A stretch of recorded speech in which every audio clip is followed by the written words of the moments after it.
ನಾವುಗಳು ಹಬ್ಬಗಳನ್ನು ಖುಷಿಯಿಂದ ಆಚರಿಸುವ ಬದಲು ಪೊಲೀಸ್ ಬಿಗಿ ಬಂದೋಬಸ್ತುವಿನಲ್ಲಿ ಆಚರಿಸುತ್ತಿರುವುದು ಆತಂಕಕಾರಿ ಬೆಳವಣಿಗೆಯಾಗಿದೆ ಎಂದು ಜಮಾತೆ ಇಸ್ಲಾಮಿ ಹಿನ್ನಾ ಹೋಬಳಿ ಕಾರ್ಯದರ್ಶಿ ಮುಜೀಬುರ್ ರೆಹಮಾನ್ ಹೇಳಿದರು.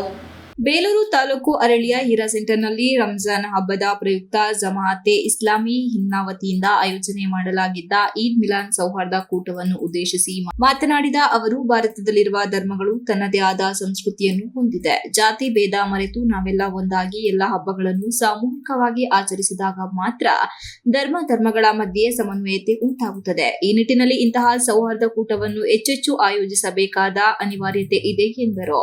ಜಮಾತೆ ಇಸ್ಲಾಮಿ ಹಿನ್ನಾ ರಾಜ್ಯ ಕಾರ್ಯದರ್ಶಿ ಜನಾಬ್ ಅಕ್ಬರ್ ಆಲಿ ಉಡುಪಿ ಮಾತನಾಡಿ, ಪ್ರಕೃತಿಯಲ್ಲಿರುವ ಪ್ರತಿಯೊಂದು ಜೀವರಾಶಿಗಳು, ವಸ್ತುಗಳು ದೇವರ ಅಣತೆಯಂತೆಯೇ ಕಾರ್ಯನಿರ್ವಹಿಸುತ್ತದೆ. ದೇವರ ಅನುಗ್ರಹವನ್ನು ಪಡೆಯಬೇಕಾದರೆ ಬಡವರಿಗೆ ದಾನವನ್ನು ನೀಡಬೇಕಾಗುತ್ತದೆ.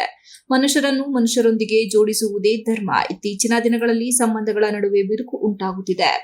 ಇವನು ನಮ್ಮವನು ಎಂಬುದು ಎಲ್ಲ ಧರ್ಮದ ಸಾರವಾಗಿರುವುದರಿಂದ ನಾವೆಲ್ಲ ಒಂದೇ ದೇವರ ಮಕ್ಕಳು ಎಂಬ ಅರಿವು ಮೂಡಬೇಕು. ಮನುಷ್ಯನಿಗೆ ಸಾವಿದೆಯೇ ಹೊರತು ಆತ್ಮಕ್ಕೆ ಸಾವಿಲ್ಲ. ಹಾಗಾಗಿ ನಾವು ನಮ್ಮನ್ನು ಅಗಲಿದವರಿಗಾಗಿ ಪ್ರಾರ್ಥನೆ ಸಲ್ಲಿಸಿದರೆ ಅಂತಹ ಆತ್ಮಗಳಿಗೆ ಸ್ವರ್ಗ ಪ್ರಾಪ್ತಿಯಾಗುತ್ತದೆ ಎಂದರು. ಗೋತ್ರಗಳಲ್ಲಿ ಹಬ್ಬಗಳು ಒಂದಲ್ಲ ಒಂದು ಇದೇ ಇದೆ. ಎಲ್ಲ ಹಬ್ಬಗಳ ಹಿನ್ನೆಲೆ ಅವರ ಸಂಸ್ಕೃತಿ ಮತ್ತು ಅವರ ಒಂದು ಸಾಮಾಜಿಕ ಬದ್ಧತೆ ಹಾಗೂ ಒಂದು ಸಂತೋಷದ ಸಂದರ್ಭವಾಗಿ ಈ ಹಬ್ಬಗಳನ್ನು ನಾವು ಆಚರಿಸ್ತಾ ಇದ್ದೇವೆ. ದುರಂತ ಏನಂದ್ರೆ ಇತ್ತೀಚಿನ ದಿನಗಳಲ್ಲಿ ನಾವು ಹಬ್ಬಗಳನ್ನ ಪೊಲೀಸ್ ಬಂದೋಬಸ್ತಿನಲ್ಲಿ ಆಚರಿಸತಕ್ಕಂತಹ ಒಂದು ದುರಂತದ ಸ್ಥಿತಿಗೆ ನಾವು ನಿಲ್ಲುತ್ತಿದ್ದೇವೆ.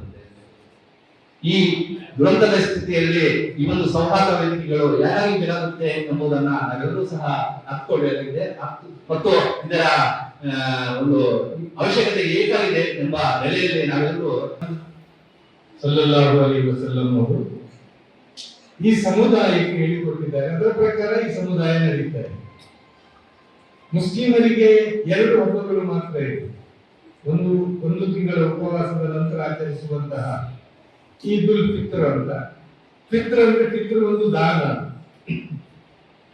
ಎರಡನೇದು ಈ ಹಬ್ಬದ ನಂತರ 2 ತಿಂಗಳು 10 ದಿವಸ ಕಳೆದು ಬರುವ ಈದ್ ಉಲ್ ಅಜ್ಹಾ ಅಂತ. ಇಡೀ ಜಗತ್ತಿನ ಮುಸ್ಲಿಮರು ಮಕ್ಕಾದಲ್ಲಿರುವಂತಹ ಕಾಬಾ ಭವನದ ಅಧ್ಯಕ್ಷ ಇಜರ್ ಆಸರ್ ಉಮ್ರಿ, ವಲಯ ಸಂಚಾಲಕ ಅಬ್ದುಲ್ ಉಮ್ರಿ, ಕಾಫಿ ಬೆಳೆಗಾರರ ಚಿತ್ರಾಕ್ಷ ಬಣಗಲ್ ಸರ್ಕಾರಿ ಪ್ರೌಢಶಾಲಾ ಮುಖ್ಯ ಶಿಕ್ಷಕ ಶ್ರೀನಿವಾಸ್, ಜಮಾತೆ ಎಲ್ಲ ಸದಸ್ಯರು ಕಾರ್ಯಕ್ರಮದಲ್ಲಿ ಉಪಸ್ಥಿತರಿದ್ದರು. Ranjith Kumar, KS TV 46 news Kannada, Aralli. You are watching TV 46 News Kannada.